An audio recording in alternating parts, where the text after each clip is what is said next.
On Global TV News Prime, JAMB admits errors in 2025 UTME conduct. In business, Senate passes 1.78 trillion naira FCT 2025 budget for second reading. And on the foreign scene, UN Relief Chief urges action to prevent genocide in Gaza. And in sport, Osimhen targets first trophy in Turkey. Hello and welcome to all our viewers in Nigeria and around the world to News Prime and Global Television, coming to you live from the nation's capital, Abuja. I am Godwin Sunday. A quick reminder that Global Television is on DSTV channel 365 and StarTimes channel 276. You can download the Global TV Nigerian mobile app for Android and iOS devices to keep track of our broadcasts. Now to the news in details. The Joint Admission and Matriculation Board, JAMB, has admitted to errors that affected the performance of students during the 2025 Unified Tertiary Matriculation Examination, UTME. The registrar of the board, Professor Ishak Oluyede, in a press briefing in Abuja, noted that what should have been a moment of joy has changed due to errors. The Unified Tertiary Matriculation Examination is a critical prerequisite for admission into tertiary institutions in Nigeria. It tests candidates in 4 subjects, including the compulsory use of English, with the other 3 drawn from order of their proposed field of studies.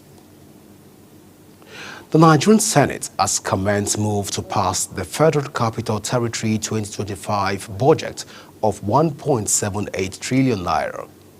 Leader of the Nigerian Senate, Opeyemi Bamidele, led the debate on the bill after President of the Senate, Godswill Akpabio, read the letter urging the upper legislative chamber to pass the budget. Queen Agaba has the details. The total sum of 1,783,828,392 naira only.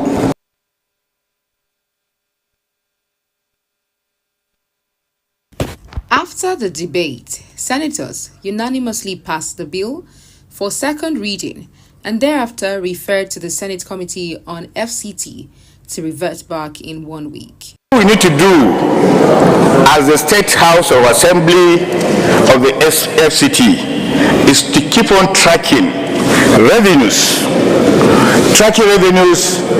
and the utilization of those revenues. You need budgetary support to sustain the infrastructural development that we have seen. And last year, when we debated the bill, I pointed out that the only way we can bring high cost of land down is by opening up new areas. The bill, according to the Senate, seeks to, among other things, address infrastructure development and job creation, as well as other critical sectors like education, health, agriculture, etc. For the service of the Federal Capital Territory Abuja for the financial year commencing from 1st day of January and ending on the 31st day of December 2025. Second reading read. A breakdown of the bill shows that 150 billion naira is for personnel cost, 343 billion naira is earmarked for overhead costs, while balance of 1.28 trillion naira is for capital projects. For Global Television, Queen Agaba reporting.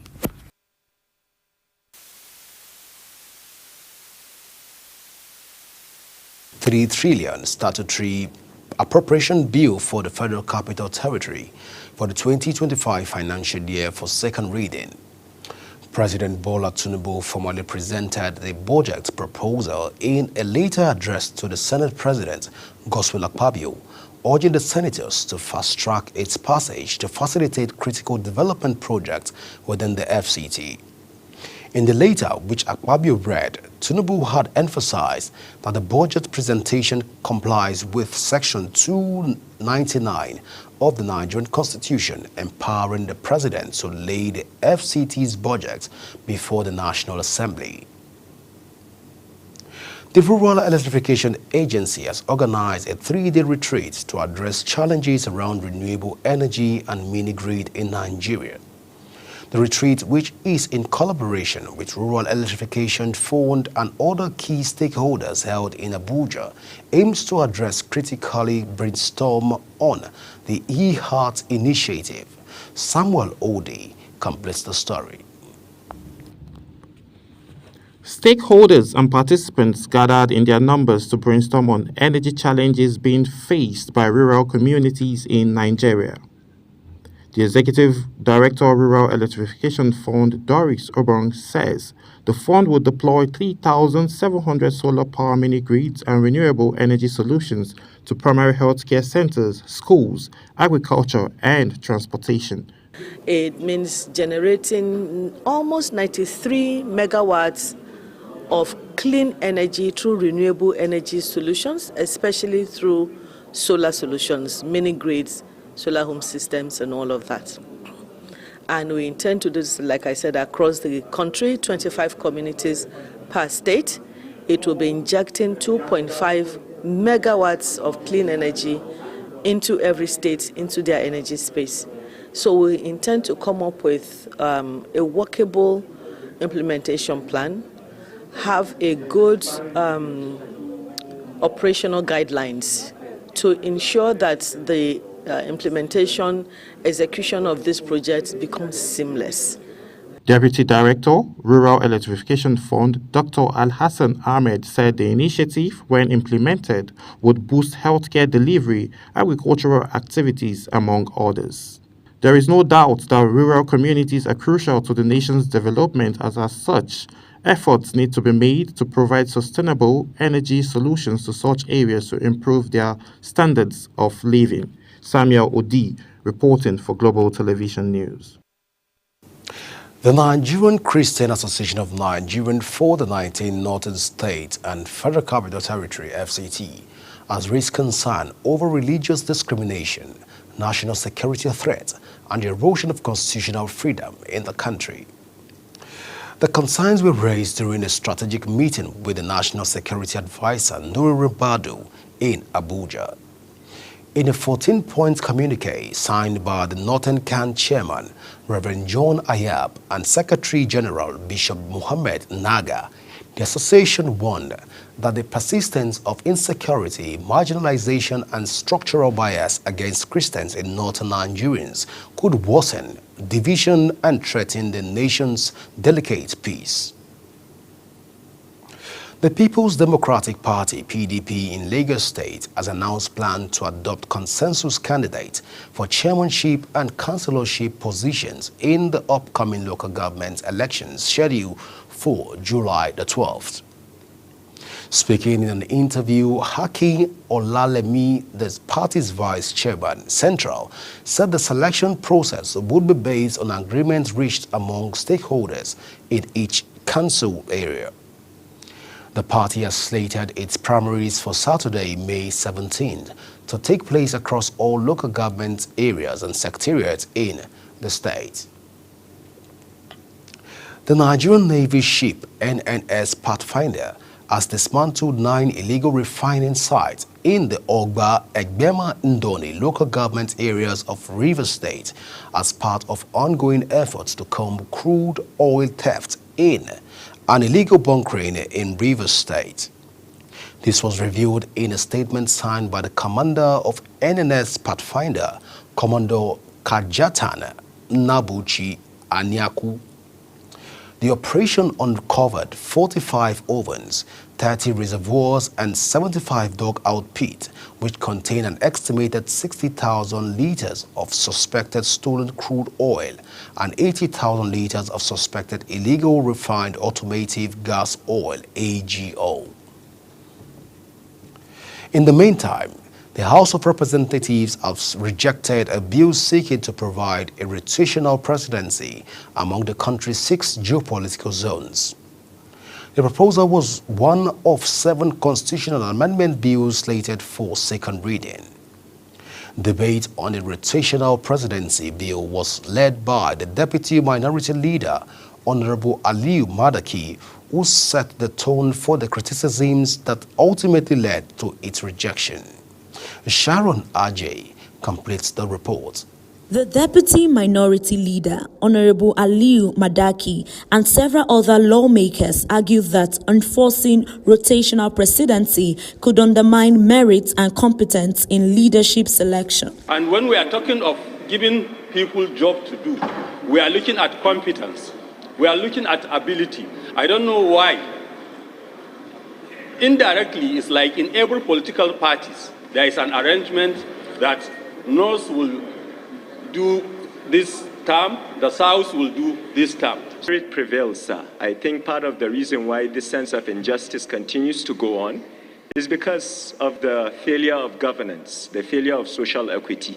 So, Mr. Speaker, I implore that we do not set a dangerous precedent and put it in the Constitution without due diligence. Which are we going to force parties to actually pick someone from each region? How many parties do we have? We need to look at each zone. We need to look at party politics. However, a few members spoke in support of the bill, insisting it would help address long-standing marginalization of certain parts of the country. Question, obviously, is set to cure an age-long injustice in our land, especially the minority zones in the region, in Nigeria, which if the presidency of this nation and the vice presidency of this nation is allowed to be struggled in terms of election, they will not have a chance of getting to that climax. I believe every zone of the country have people with capacity, people that can govern not only this country, can govern any of, even the ECOWAS countries. Following the debate, Deputy Speaker Benjamin Kalu put the question twice and the majority opposed the bill. I put the question again. Those who support that 1 to 7 constitutional review go to the Committee on Constitutional Review for it to progress. Say aye. Aye. Those against say nay. The nays have it. Consequently, all 7 amendment bills were rejected. In response, the chairman of the Committee on Rules and Business, Francis Wave, moved a motion for the bills to be reconsidered individually on their own merits. He is expected to present a substantive motion on the next legislative day to enable the House rescind its earlier decision. Sharon Ajay reporting for Global TV News. The Niger State Governor, Mohammed Umar Bago, has approached the House of Assembly with a request for a resolution to approve the issuance of a 70 billion naira bond for execution of critical projects. A correspondence from the governor to the House states that the bond forms part of the larger 100 billion naira bond raise program for 2025, which was approved by the State Executive Council and its 55th sitting on April the 22nd, 2025.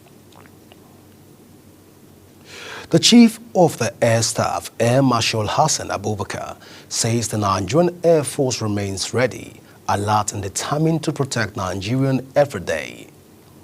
The Air Chief stated these are the commemoration of the Nigerian Air Force 61st anniversary. A statement by the Director of Public Relations and Information of the Nigerian Air Force Air Commander Ehime Ejodame said Air Marshal Abubakar gave the charge during an operational visit to frontline troops in Katsina State. In another development, Governor Dauda Lawal has flagged off the distribution of debit cards for the beneficiaries of the World Bank Finance Cash Transfer Scheme. The flag-off ceremony held at the Tisfa local government area of the state marks the beginning of a major intervention aimed at lifting the poor and vulnerable across Zamfara state out of extreme poverty. Our correspondent Samuel Odi has more.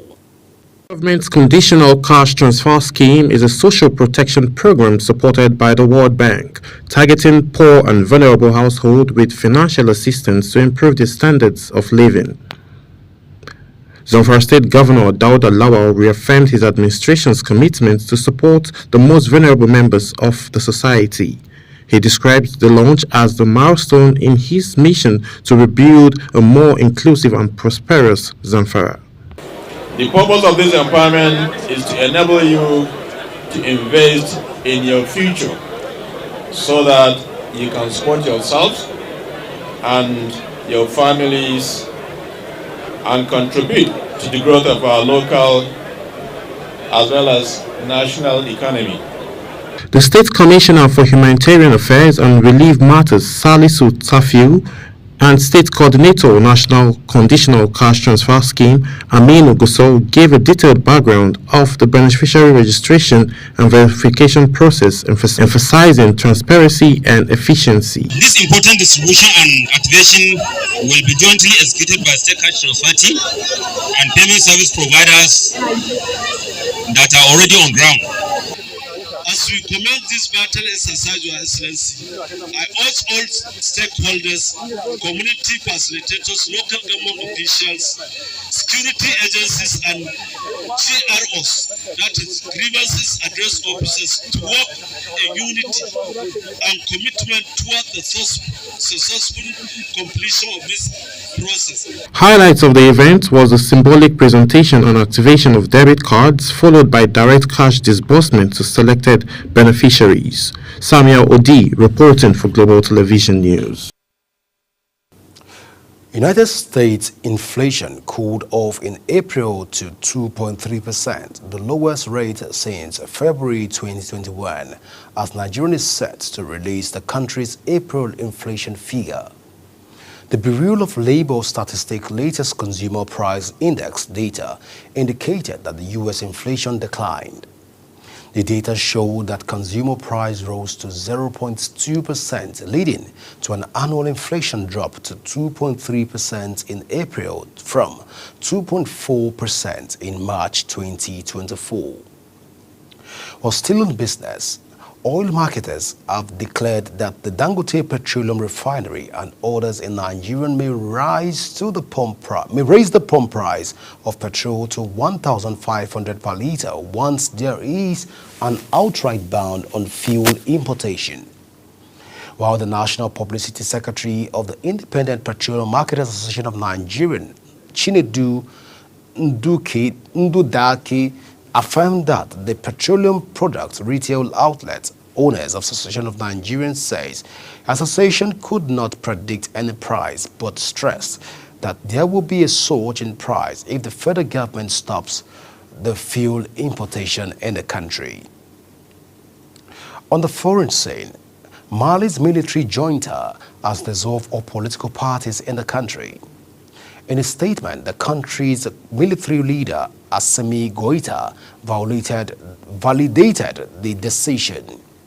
Last month, a national conference of political actors in Mali recommended dissolution of all political parties and the naming of Goïta as president with a 5-year mandate. A U.S. federal judge has ruled that the Trump administration could use an obscure wartime law to expel an alleged Venezuelan gang member, the latest twist in legal wrangling over the deportations. District Judge Stephanie Hines, a Trump appointee, found the man's case complies with the 1798 Alien Enemies Act, but said authority must provide greater notice to those subject to removal. Trump invoked the little-known Alien Enemies Act, which was last used to round up Japanese-American citizens during World War II in March, and flew 2 plane loads of alleged trained Araguaia members to maximum security prisons in El Salvador. For more from the foreign scene, here is Uyi Agbomofuegbe's updates. Fletcher, the UN Undersecretary for Humanitarian Affairs, demanded that Israel lift its aid blockade in Gaza, where its offensive has killed tens of thousands and reduced much of the enclave to rubble. Israel is deliberately and unashamedly imposing inhumane conditions on civilians in the occupied Palestinian territory. For more than 10 weeks, nothing has entered Gaza, no food, medicine, water, or tents. Israel's ambassador to the UN, Danny Danon, rejected the allegations against the government as baseless and outrageous accusations. Elsewhere, during a Granny's beauty pageant in Tokoza, south of Johannesburg, senior beauties strut down the catwalk as friends and families watch on with pride. The contest is also a recognition of their lives, which many have devoted to the care of their loved ones. Every single one of the 2.1 million Palestinians in the Gaza Strip face the risk of famine. The events in the Tokoza township outside of Johannesburg featured prayers, speeches, and a performance against domestic violence, which has been a national scourge. You know, oftentimes the minute they take pension, they are forgotten citizens, and all they do is look after great-grandchildren and grandchildren. So to have programs like this where they are celebrated and to forget their problems that they've got at home, it was really, really an amazing thing to see. Away from Africa, Prime Minister Mark Carney has promised his new government will work relentlessly to protect Canadian sovereignty after winning an election defined by UN. Prime Minister Mark Carney has promised his new government will work relentlessly to protect Canadian sovereignty after winning an election defined in part by United States President Donald Trump's annexation threat. My government will work relentlessly to keep Canada secure as a sovereign nation and to keep Canadians safe in their communities.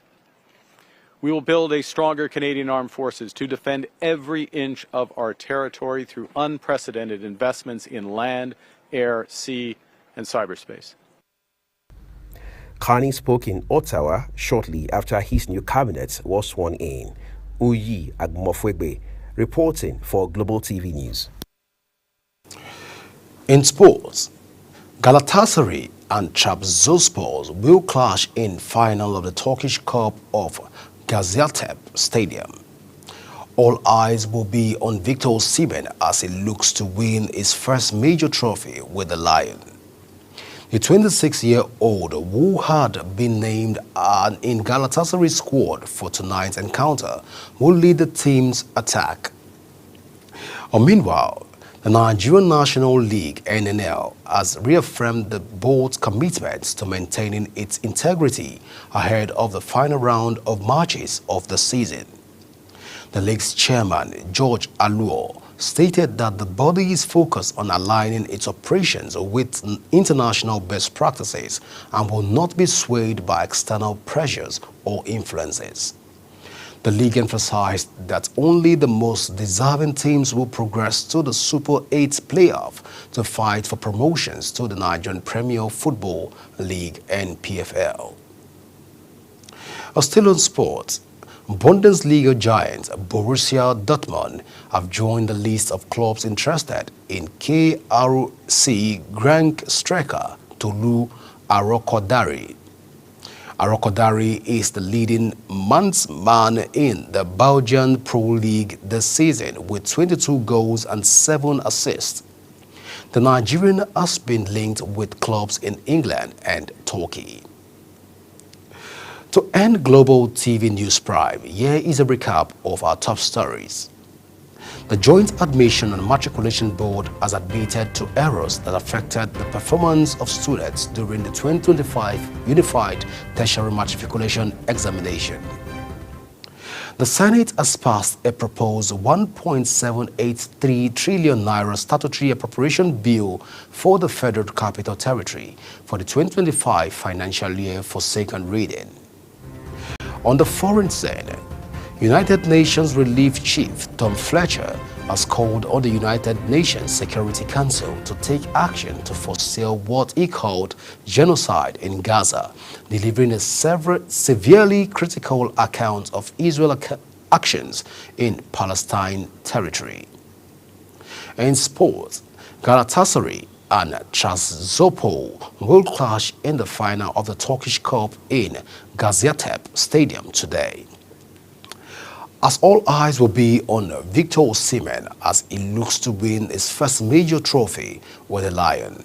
And that's it on Global TV News Prime. A quick reminder that Global TV is on DSTV channel 365 and StarTimes channel 276. Kindly follow us across all our social media platforms now showing on your screen using @Global TV NG. You can download the Global TV Nigerian app for Android and iOS devices to keep track of our broadcasts. I am Godwin Sunday. Thank you for watching.